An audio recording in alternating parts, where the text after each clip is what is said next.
Religious apologists assert that without God, there can be no morality. I propose the opposite is true. In the Jewish, Christian, and Islamic traditions, moral laws are supposedly dictated from God, as chronicled in their scriptures. Rather than standards of behavior rationally determined with the goal of increasing the well-being of the individual and society as a whole, their version of morality is blind obedience to ancient mandates.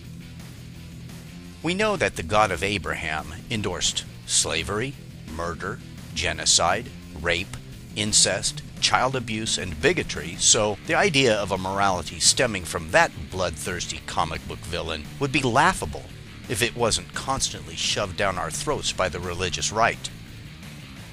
Throughout history, religious factions have committed atrocities that the modern Western world considers immoral. The torture, mutilation, and murder of apostates and heretics has long been excused in the name of the god monster of the desert. Clearly, morality as we currently understand it cannot have come from the God on offer by the big three monotheisms. So from where then does it come? Why do bees within a hive not kill one another? Why do they take such great care of their queen? Is it because of their moral code? No. If they ate their queen and one another, they wouldn't be a very viable hive. They'd go extinct while cooperative hives would thrive. Among many animal species, strong parental bonds have developed to ensure the health and survival of the young. A mother crocodile will carefully carry her hatchlings in her mouth to the relative safety of the water without eating any of them. And many animals will fight to the death against overwhelming odds in defense of their young or other group members. Our nearest primate relatives, the chimp, have well-established cooperative societies that help to ensure access to adequate food supplies, provide protection against predators, and offer other communal benefits. The development of moral behavior is simply natural selection at work among social creatures. As our species evolved and learned to communicate, we established rules to both protect and improve the tribe and the individuals within the tribe. Murdering members of the tribe would weaken the group and lower its survivability, while cooperative social behaviors such as pack hunting and nurturing the young helped improve the tribe's chances of overcoming adversity and passing on not only their genes, but also their knowledge. Actions that damaged the tribe were deemed immoral and were dealt with harshly.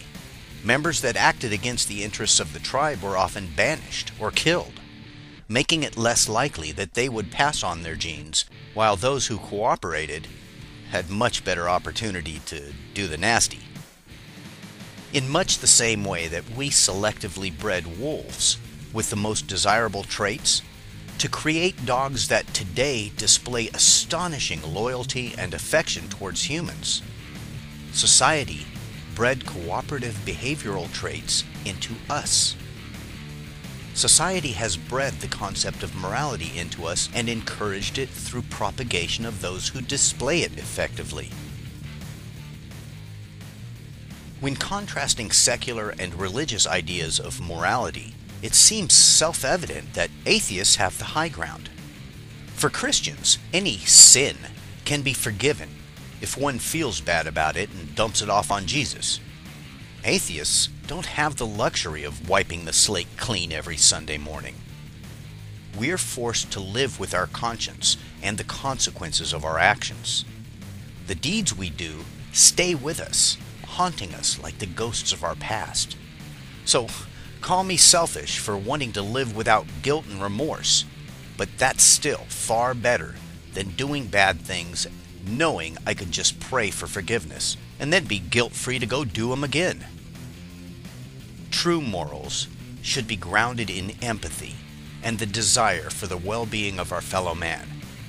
But if you think religious morality that encourages bigotry and violence is preferable, air, air, air, air, air.